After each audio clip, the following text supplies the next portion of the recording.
Welcome to ISTV English News. I'm Gabby Golmay with the news today. First, the headlines. 4 kidnapped laborers released, 2 other laborers abducted. We shouldn't forget our cultural roots, Deputy Speaker Presho Shimre says. Foundation Day of Roadside Vendors Welfare Association held at GM Hall.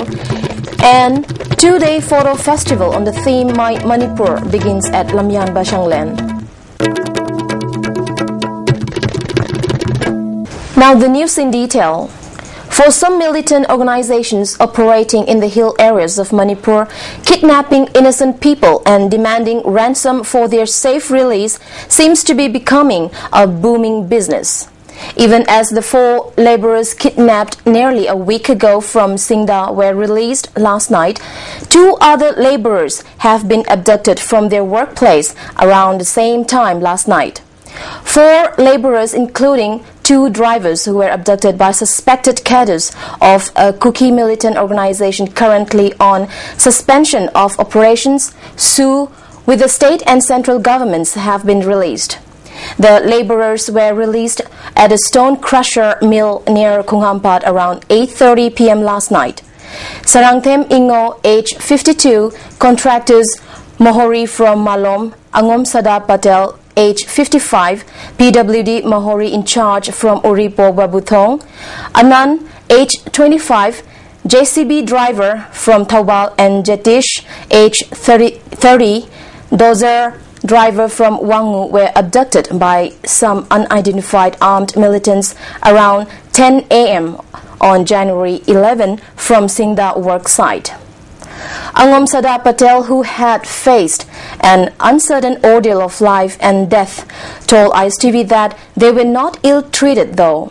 He said they were taken 4 to 5 kilometers on an untrodden footpath through the forest in the hills and kept in a gorge. They were given food and water for the 5 days they remained as hostages.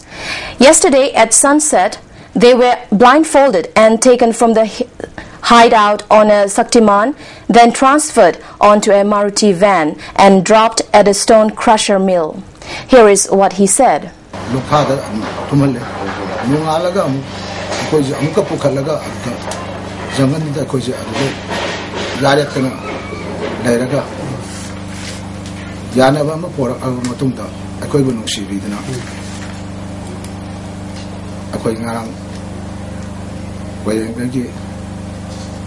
Stone Castle, the Hadok, which is only one career.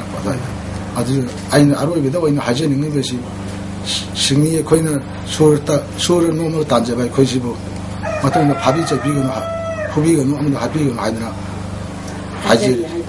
Meanwhile, 2 laborers identified as Thongam Shanta, age 45, son of T.H. Moirang of Taubal Atokpam, and Maibam Tomba, age 35, son of S. Mangi of Nepra Company, Taubal, were abducted by unknown armed militants from their work shed at Kanglatombi around 9 p.m. yesterday. It is not yet known who the abductors are and how much the abductors are demanding as ransom for their safe release. At least 18 people were killed in a stampede that broke out in the early hours of Saturday near the Malabar Hill. Residents of Dawoodi Bohra spiritual leader Sayyidina Muhammad Burhanuddin, who died on Friday morning, officials said. According to the Mumbai police and officials from the Brihan Mumbai Municipal Corporation BMC Disaster Control, the stampede took place around 1:30 a.m. when thousands of mourners assembled near Saifi Mahal, where the Sayyidina Muhammad Burhanuddin's body was kept for people to pay their last respects. The Mumbai police said today that several people in the crowd fell over each other, and most of the deaths were due to suffocation. Officials said at least 17 bodies were taken to Saifi Hospital and 1 to Kumbala Hill Hospital. Sayyidina Muhammad Burhanuddin, spiritual head of the Dawoodi Bohra community, died after a cardiac arrest on Friday. He was 102 years old. Up to 21 people were killed in Friday's attack on a restaurant popular with foreigners in the Afghan capital after a suicide bomber blew himself up near the entrance and gunmen burst in to spray diners with bullets. The International Monetary Fund's IMF representative in Afghanistan and 4 United Nations staff were among the dead, who included 13 foreign nationals, police said.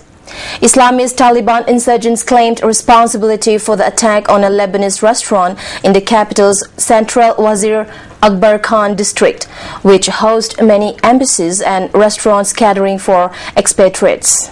5 people were killed and 3 others were critically injured along National Highway 31 in Lower Assam's Kokrazar district on Friday night when militants from the National Democratic Front of Bodoland NDFB fired indiscriminately at passengers of a bus proceeding from Siliguri in West Bengal to Meghalaya's capital Shillong. Additional Director General Law and Order, Assam Police AP Raut said the group behind the attack has been identified as National Democratic Front of Bodoland and a massive search operation has already been launched. According to the Assam Police, the militants stopped the bus at around 9:30 p.m., asked 8 passengers to get down and opened fire indiscriminately, killing 6 of them on the spot. The police said that the militants carried sophisticated guns. The injured were rushed to Bongaigaon Civil Hospital. A 60-hour bandh started in Assam today, predominantly in the Boro tribe districts of Kokrazar, Udalguri, Jirang, and Baksa. On National Highway 52 that passes through the district of Udalguri, the atmosphere was almost festive, the mood though totally serious. As the All Boro Students' Union kicked off the 60-hour bandh called with a day-long blockade on this highway, the demand for a separate state of Boroland to be carved out of the Boro tribe-dominated districts of Assam resonated loud and clear. The protests have been growing louder over the past week after the central announced statehood for Telangana. Road traffic in the 4 districts remained totally shut, and all the shops and government offices in the area too were closed. However, trains in and out of the northeast that use the Kokrazar station remain unaffected for now.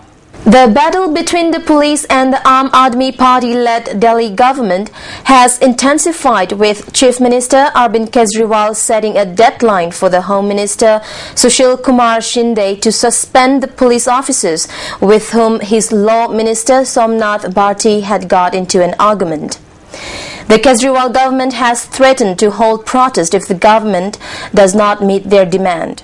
Lieutenant Governor Najeeb Jung has, however, ordered a judicial inquiry. Controversy erupted a day after Delhi Law Minister Somnath Bharti led a botched midnight raid to bust an alleged prostitution racket. The African women who were questioned by locals have now filed a complaint with the Delhi police, claiming that they were attacked by the minister's men. One of them had recalled the ordeal the women had to go through. Before we end, a quick recap on the headlines. 4 kidnapped laborers released, 2 other laborers abducted.